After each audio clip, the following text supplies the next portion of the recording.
नमस्ते मित्रांनो, आज मी तुम्हाला एक गोष्ट सांगणार आहे. या गोष्टीचे नाव आहे रमेशची समजदारी. रविवारचा दिवस होता. रमेश आणि सलोनी त्यांच्या मित्रांसोबत सायकल चालवायला निघाले होते. त्यांनी जेव्हा रेड सिग्नल बघितलं तेव्हा ते थांबले. त्यांनी आजूबाजूला बघितलं की लोक सिग्नल फॉलो करत नाहीयेत, तसेच निघून जातात. मग रमेश बोलला, या लोकांना सिग्नल तोडून कोणता आनंद येतो.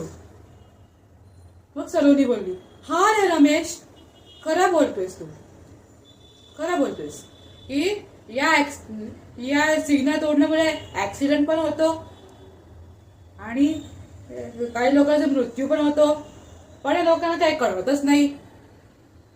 बस त्यांच्या बाजूला एक बाईक वाल्यावर उभा राहतो.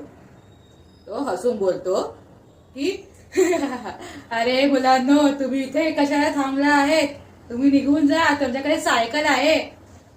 मग रमेश बोलला की नाही, सायकल असो या तुमच्यासारखी मोटरसायकल, आम्हाला कधी पण रूल्स तोडायचे नाहीत आणि सिग्नल पण तोडायचा नाही. मग सलोनी बोलली की हा, जर सिग्नल तोडला ना तर काही लोकांचा मृत्यू होतो आणि ऍक्सिडेंट पण होतो. मग बाईकवाला बोलला की अरे मुलांनो, तुम्ही कोणत्या जमान्यात आहात? या जमान्यामध्ये कोणी पण रूल फॉलो करत नाही. मी तर चाललो, तुम्हाला थांबायचं असेल तर थांबा, नाही तर जायचं असेल तर जावा, हे तुमची मर्जी, मी तर चाललो. मग हे बोलून बाईकवर तिकडून निघून जातो. मग मुलं बोलतात, लो ये घे, हा पण सिग्नल तोडून पळाला. पण आपण तर ग्रीन सिग्नल आल्यावरच जाणार. मग ग्रीन सिग्नल आल्यावर सगळ्यांनी आपापली सायकल आरामात पुढे नेली. थोड्याच वेळात त्यांना एक भीड दिसली. बघ, सलोनी आश्चर्य येऊन बोलली की वाटतंय कोणाचा तरी ऍक्सिडेंट झालाय. मग सगळ्यांनी आपापली सायकल बाजूला थांबवली. मग जेव्हा ते भीडच्या आत कसं पण जाऊन आत गेले आणि तुम्ही पाहिलं तर ते शॉक झाले. त्यांना आश्चर्य वाटला की हा तोच माणूस होता,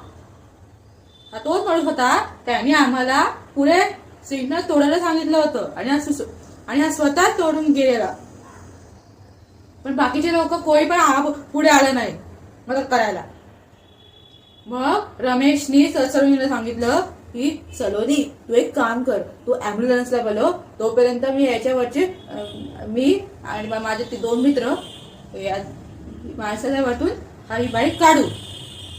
मग सलोनी बोलली, ठीक आहे भैया, मैं भी कॉल करती हूँ. मग चिंकीने ऍम्ब्युलन्सला कॉल केला. तेवढ्यात रमेश आणि त्यांच्या दोन मित्रांनी ती बाईक कसं पण करून उचलली आणि त्या माणसाला उचललं आणि थोडस उचललंय. बोलले, भाई तुम्ही ठीक आहात ना? अंकल तुम्ही ठीक आहात ना? मग अंकल काय बोलण्याच्या कंडिशन मध्ये नव्हते. पण सलोनीने त्या अंकलला पाणी दिलं. पण थोड्याच वेळात ॲम्ब्युलन्स पण आली. ॲम्ब्युलन्स वाल्यांनी त्या माणसाला घेऊन गेले. मग हे सगळं पाहून लोकांना खूप आनंद झाला आणि बोलले की वाह बेटा वाह, तुमने बहुत अच्छा काम किया है. फिर रमेश गुस्सा हो जाता है और सबसे बोलता है, आप तुम्हाला सगळ्यांना लाज नाही वाटत की हा माणूस बाईकच्या खाली दबलेला होता आणि तुम्ही तो आपापले फोन काढून त्याचे व्हिडिओ काढतात. जर तुम्ही रस्त्यातून जात असाल आणि तुमचा ऍक्सिडेंट झाला आणि आपण वाचवायला नाही आलो, कोणीच वाचवायला नाही आलं, तर तुम्हाला चालेल का? तुमचा मृत्यू होईल ना. हे तुम्हाला ते काही कळतच नाहीये. तुम्ही सिग्नल तोडतात आणि नंतर आम्हाला वा वा बोलतायत. लाज वाटायला पाहिजे. तुमच्या आई बाबाने तुम्हाला चांगले संस्कार नाही दिले का?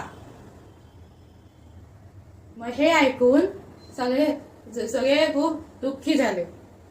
सगळ्यांना कळलं की कोणाचा पण ऍक्सिडेंट झाला असेल त्याला मदत करायची.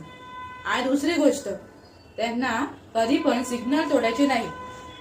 तो मित्रांनो, कधी पण सिग्नल तोडू नका.